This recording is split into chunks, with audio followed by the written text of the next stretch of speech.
Many houses of foreclosure, brother. Oh, wow. I was in the game in '08. I mean, I lost Yeah. tons of houses in foreclosure because I was making 100 or 200 a month. Yeah. See, young people don't understand.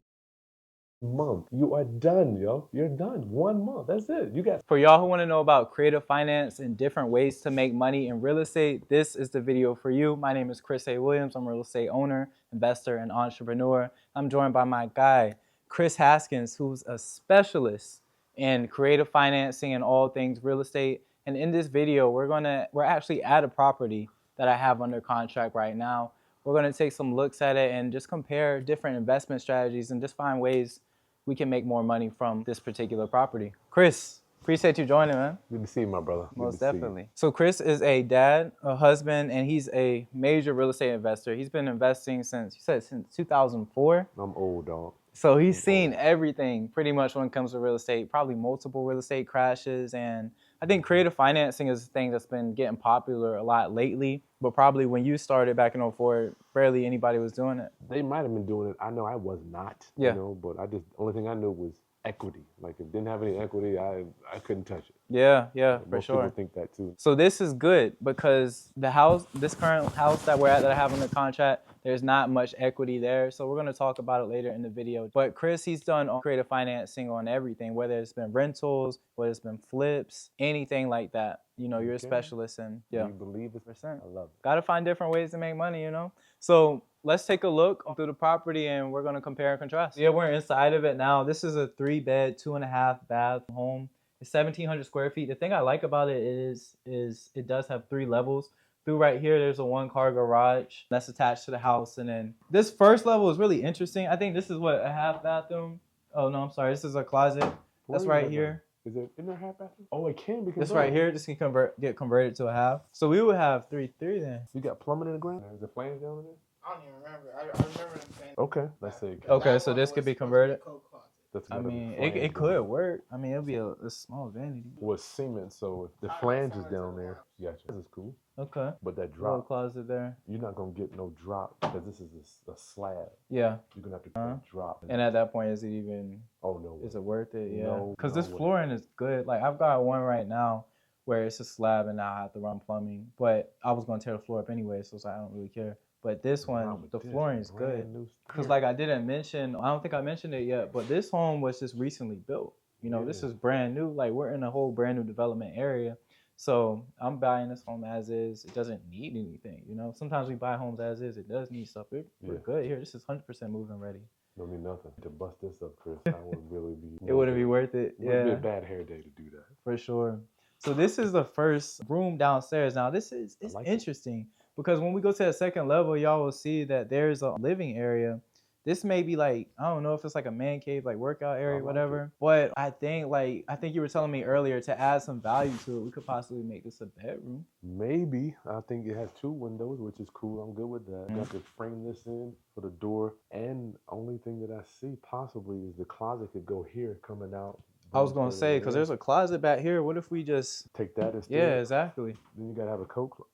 Oh, okay, we got this coat closet. Yeah, you got the coat closet. Because remember, we're not turning that to a bathroom anyway, so you got the coat closet there. Is it okay to not have a bathroom on down here, Kris? If you're a guest there at the peak?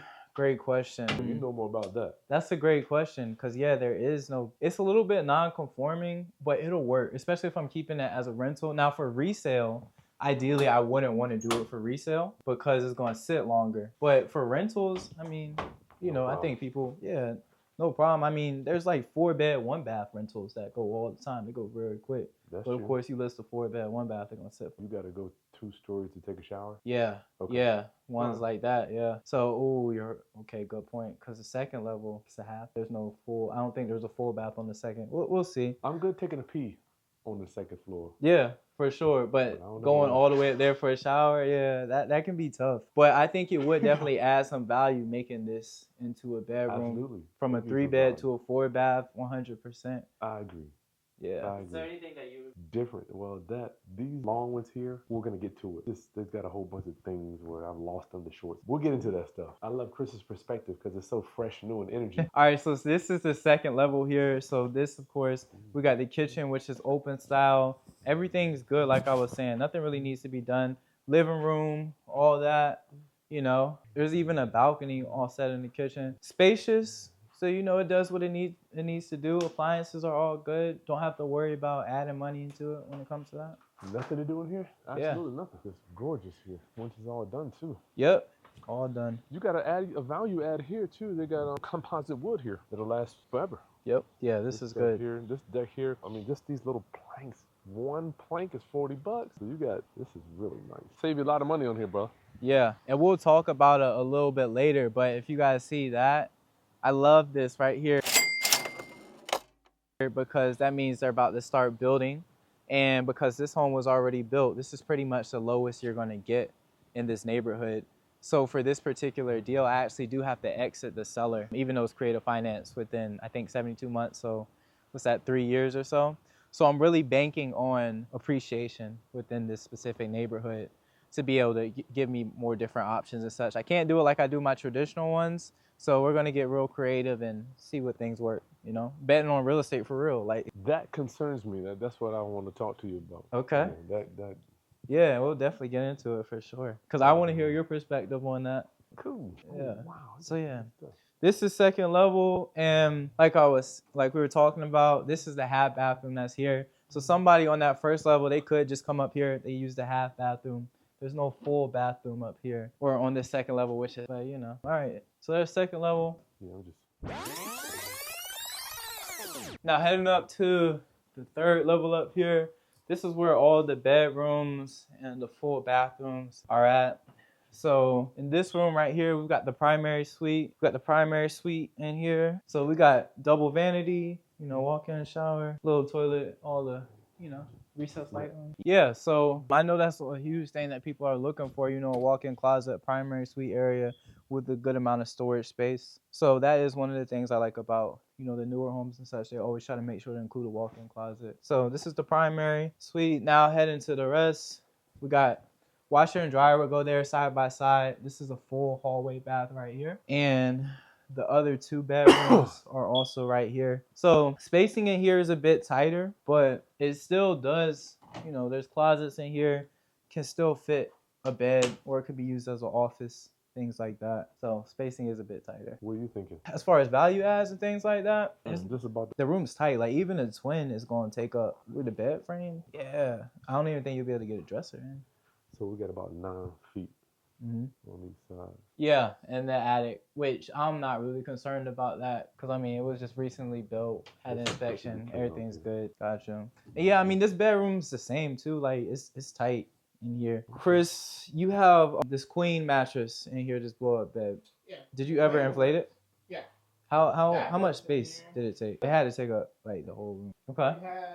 So it was in the corner. Maybe about where the edge of the plastic little thing. Huh? To the left. Oh, for So I put it in that. word. Oh, So interesting. you can put the queen. You think a dresser could fit in? A dresser could fit in with the queen?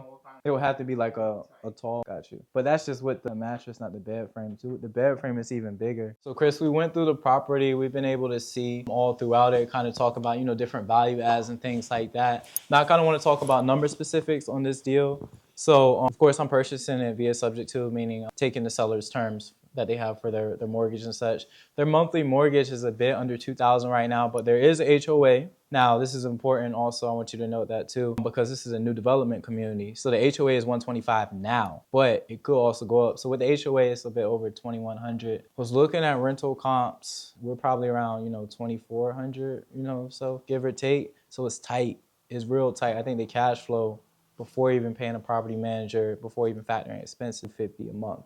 Okay. So honestly, normally I wouldn't get into a deal like this because it's so tight, you know? And let's say, for example, I'm sorry. I do got to sell it. Hold on, this is where it starts. I still got to finish. So if I do got to sell it, there's negative equity in it because it's a new development project and he brought it with a VA loan. So I would lose money when I sell it. But this is different than the traditional subject to deal also too, is because the seller wants me to exit him out of it in 3 years. So a lot of times when I do my subject to deals, I'm able to keep the seller in through the entire duration of the mortgage, so the whole 30 years, so I'm going to worry about that. But for this particular one, he wants to be exited out of 3 years. So I've got to refi within 3 years, so 72 months. I'm paying him, I believe. Well, originally the seller, he wanted, I want to say $20K up front. And for a deal like this, I was like, yeah, no, it What does doesn't he make owe? sense. What does he owe on it? I believe if he was to sell right now, he'd be underwater. What does he owe on it? Let's say 331 around there. Okay, cool. Yeah, yeah. I want to say And 331. it's worth 320. About there, yeah. 320. But I was able to work it out. So I'm gonna do $6K up front when I close on it, and then I'm gonna give him a balloon payment when I refi in the 72 months for $9K. So $15K total is what he's going to be getting from the deal. And, you know, it benefits him because the mortgage is getting paid down throughout that time. His credit score increases. So my question for you is, Kris, all right, now we're going through the details on the deal. Tell me, be brutally honest with me. Would you buy this? I need a trash can because my stomach. The more you're talking to me, the more my stomach is bubbling. Ooh, okay. Wanting to put on my running shoes and run from this property, but I didn't bring them. Okay. So we'll stay and talk about it. Okay. And I like this though, because I'm kind of a wild young buck, I'll say right now. You know, I'm starting to invest in properties. It's like any property I get, any chance I get, it's like, all right, cool, I want to buy this. You know, I want to take it down.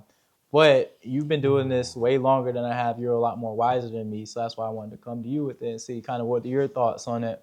Because I know you probably I haven't got burnt on a deal yet. It may happen eventually. But you probably got burnt on deals. So you will be able to give me some expertise and such on it. Why are you buying this? I would say really the main goal was to help out the seller. I actually sold the house to the seller when he first purchased it.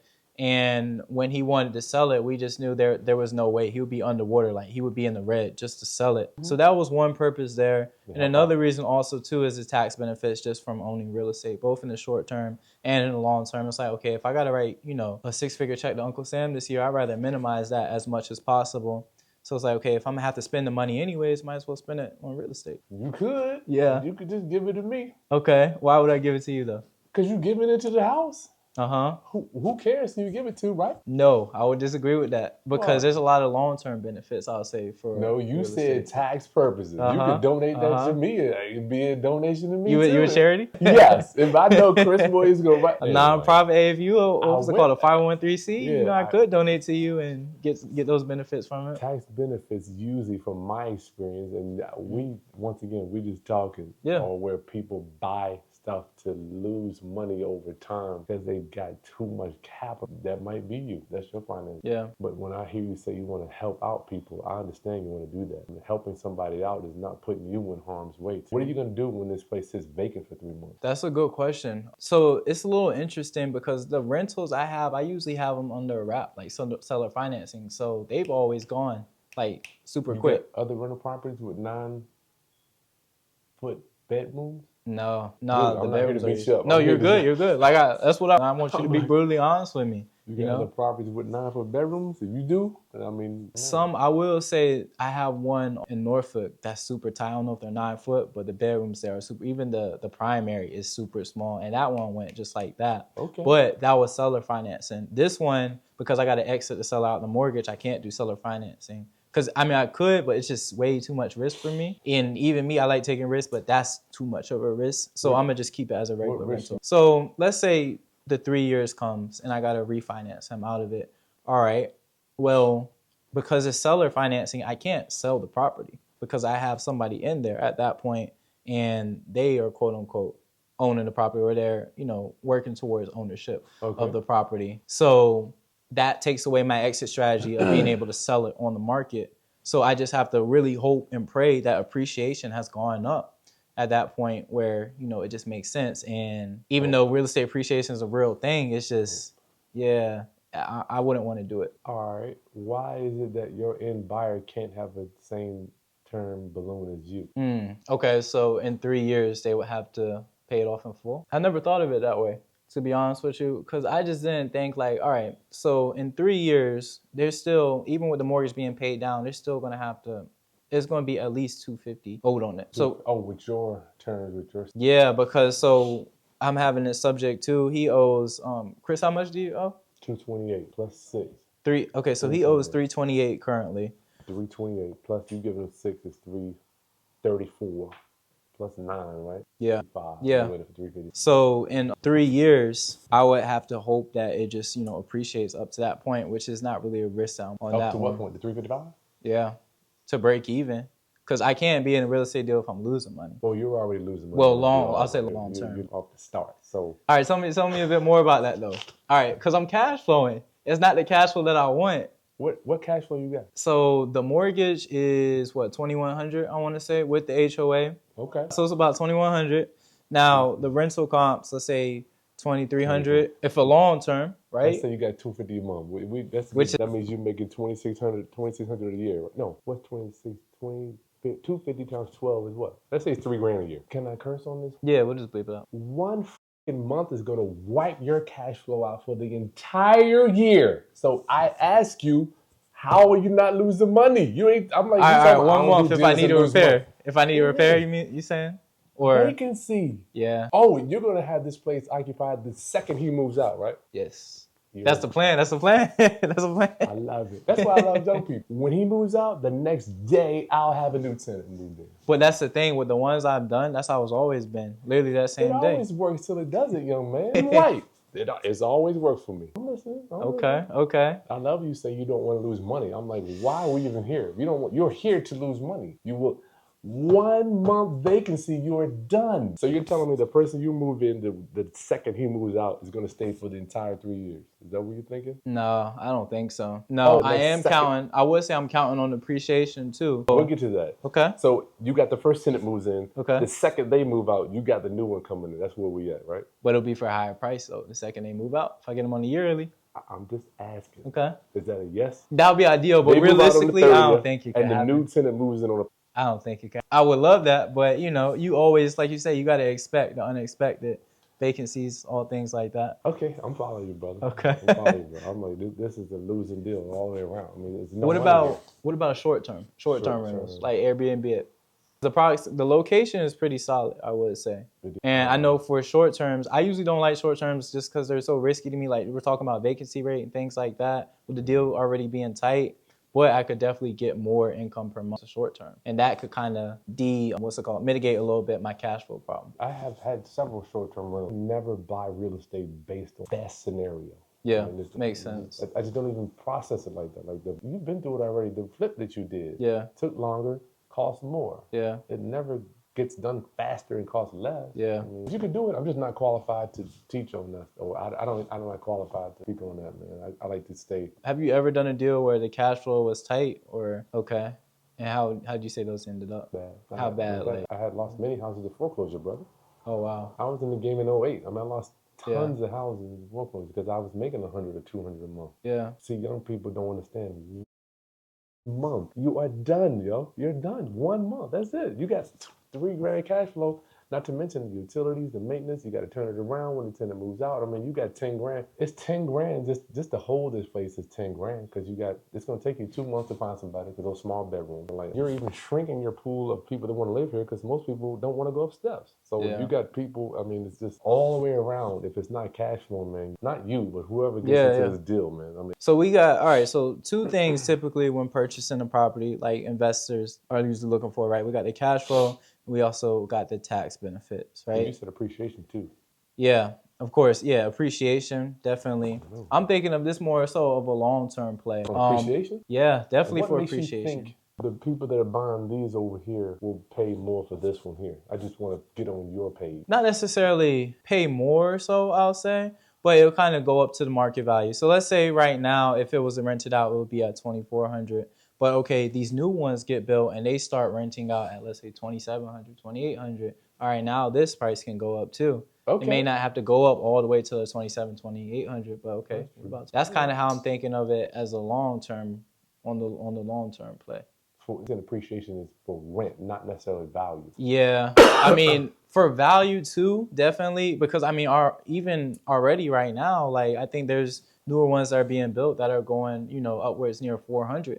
Right. When he originally brought this house, this was like 325, 330 in that range. And that was, 2 years ago? So. Okay, so what happened to me, I was doing the same thing. I thought the exact same thing. I'm like, I'm in this property. They're building new ones. Those be sold out. Then all they can buy is this one. Yeah. That's what I thought. That would work. But what happened to me was they built them all and they were for sale. And what I learned was people don't like buying a lived-in property more than they like buying a new property. And so where I'm over here trying to sell mine, which is exact property, I was at $40,000 less than the new ones.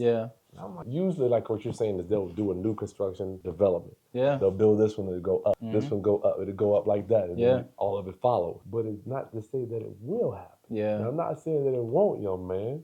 I was you. In 2008. I mean, I did the same thing. So if you think that will happen, then you have to bet.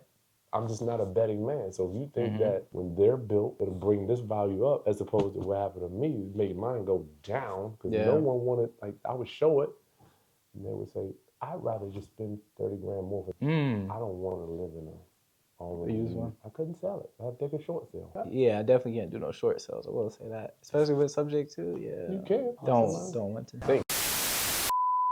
Oh, you will walk with Say he knows for sure. Sheesh. You were in his position back then. What could you advise him to do, or what would you do to possibly add value to this property and appreciation of, however, like, you know, First thing, I would run away. Second thing, if I had to stay, I would approach the homeowner to negotiate with the bank. I wouldn't want to take, especially if it was somebody I knew. Because I'm not going to pay for a vacant property. I have lost hundreds of thousands of dollars on empty houses. And when I look back, I could have given that money to help people go to college as opposed to paying mortgage companies. Because I was like, I'm going to make sure this, I'm done with that. You know? So, but we're both in different situations, so you might be okay with doing that. No, I don't never want to lose money. No, I don't ever want to do that. Unless somebody knows how to do a midterm rental, which I'm not qualified to do. I don't know that either. But even on midterm rentals, you have vacancies. I don't like doing this, man. I really want people to make good deals. But I'm like, I want my friends to win. So you're doing a deal to help somebody. You're not doing a deal to do a deal. I'm doing it. It's both. I say it's both too. Because my thing is like, oh, you losing money. You don't think you're losing money. You're making money in your mind. I think I'm making money long term with it. How? I think in the short term I'm losing money. You got 2 months vacancy, right? That's $4 grand in the trash. But the good thing too is like I'm able to be what's it called? What's that word? A venture capitalist in my investment business, because the other businesses. So it's like I don't want to take an L for years, but if there was, let's say, 3 months of vacancies, I can use funds from the other business to support, if that makes sense.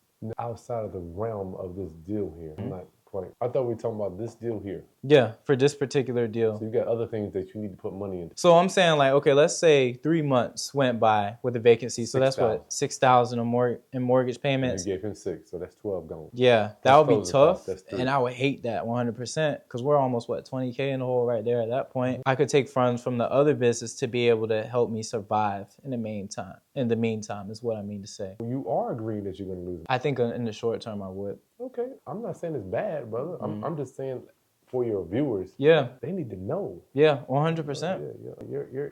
You're walking into a deal knowing that, look, I'm going to lose X amount of dollars. I think that's perfectly okay if that's what you're willing to do. I say, yeah, 100%. And that's kind of why I wanted to make this video too, just to let them know, like, hey, every real estate deal is not a home run. Like, it's kind of about, with this one specifically, I'm thinking more so of a long-term vision, long-term goal. Definitely a big gamble because I'm gambling on the appreciation. It's going to make the investment worth it. And then I would say probably the main benefit is, you know, the tax benefits of property. Because like, okay, I've got these other businesses, or even let's take this same LLC, Assets Investments LLC, where I'm doing flips, I'm doing assignments. I'm getting a lot of money coming in. So I need some sort of tax shelters. So this right here would be a good tax shelter is kind of what I'm thinking. Because like, okay, I got to write this check to Uncle Sam. I might as well, you know. You could also donate it to 1 million charities. I'm saying this because I hear you. I mean, do you think I've heard this story before? Have you? I'm asking you, do you think I've heard it before? Okay, the way you ask the question makes me want to say yes. If you want to, I'm just like, if you want a tax shelter, give it to a charity. Don't buy a house that's going to take a monthly payment that's going to have you doing this. If you want to donate 10 grand, write a check to a charity. But see, when I donate to charity, even though I love charity, of course, I love helping out, but that 10K or whatever I donate to them, that's gone, right? It's gone here too. But at least there's a potential upside. Is it a potential upside? What is the potential upside? With the appreciation, though. What? Oh, you're talking about in the future. Yeah, in the future, exactly. I know year one is a L, 100%. Year one is definitely an L. There's no way around that. The only benefit I have in year one is as far as taxes go, right? Okay. All right. But year two, year three, what the main thing is when I got to exit the seller out the mortgage in 72 months, I want to be able to sell it in profit. What's your exit strategy? How do you get money in? Are you selling financing? Are you just renting it out? Or what are you? For right now, until the 72-month terms, I will rent it out for monthly. And then sell it for more than what you owe? So we know in 3 years the mortgage payment ain't moving. 55, right? You owe him $355. Well, that's what me paying him everything. Like if we're just talking about the balance of the mortgage, it should be around what? Let's say 320 around there. Okay, 320. Yeah, 320. So what are you gonna do? Sell it for what? Ideally, we want to sell it for at the very least 350. 350. What do you make on? It'd be tight. Now the big benefits. The big benefits. I'm an agent myself, so I don't have to worry about the cost of paying the agents to set. Of course, my 315 though. So that's 350, 340, 335. And the older mortgage 320 plus the buyer's realtor fee. Where is your money? Costs. And I'm not trying to catch you up. No, that's good. I would like to know. That's actually and God forbid doesn't sell a 350 or appraise it. I think 350 is conservative though. Might be. We don't know. Yeah. I'll say. So if you sell for 350, how much do you make? If I sold at 350, it would be under 10. You just gave him 6 at closing when you bought it. Yeah. Oh, you're talking about total, even with my initial. Okay. When you make 10 at the end, that doesn't mean you really made 10. Yeah. No, I get what you're saying. You're total net. I got you. Total net. Okay. I'm making light of this because I want to enjoy the fact that you're learning. Yeah. So where is it at? I don't know. That's why I would love you to tell me. Yeah. All right. Wait. So I what do have time to wait for that one. All right. What about Where's my 3 years? If I can sell or finance, if I can sell or finance in 3 years, I get a down payment, so I can recoup some money back. You can't sell or finance in 3 years because you got to pay him out. You got the seller's gone. Do you have $350 to pay his loan off? No. To hold that long term? Okay, you're right. Actually, I got confused when it comes to that. Yeah, because I would have to exit him out of it completely. You got to be gone. Yeah. So the main play would be reselling it then, or.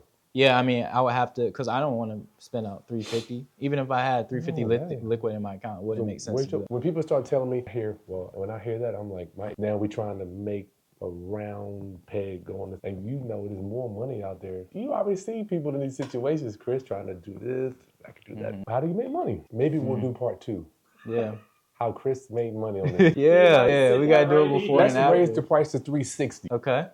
Let's say it does go up. Because if we were at 0 at 350, at 360, I should be at 10, right? Or not 10 because the taxes and things will go up. About 8. You're still paying taxes on whatever you make. But let's say you got 3% agent fee. We got 12,000 realtor fees. You said chat and my cook. It goes up to what would you like for the price to be, Kris, to make this thing make sense? I would want it to be at 400. Okay. So let's say this thing can go. You think it can go to $400? Yeah, I think so. All right. Well, that's a whole other game. In 3 years, for sure, because they got ones right now in the same community that's almost at 400. Are they resales or new construction? New constructions. Okay, so how are you comparing something that's lived in to something that's new construction? Just ask. That's a good point. So much shit out here. 50 showings. People like, we bought the brand new one. We want. For some reason, people just live in the house. Yeah, they do. I know that from being an agent for so long. People do love it. Weird. Yeah. They don't want to move in the house. How long did you live there? A week? Nah, I don't want to live there. I'm like, damn, I don't live there for a week. I mean. Yeah. All right. Well, this deal, you can bring me back and you're going to tell me how this deal appreciated to $400,000 and you made $30,000 and you cash flowed $3,000 a year with no repairs, no vacancies. We're coming back to do that deal to talk about that, right?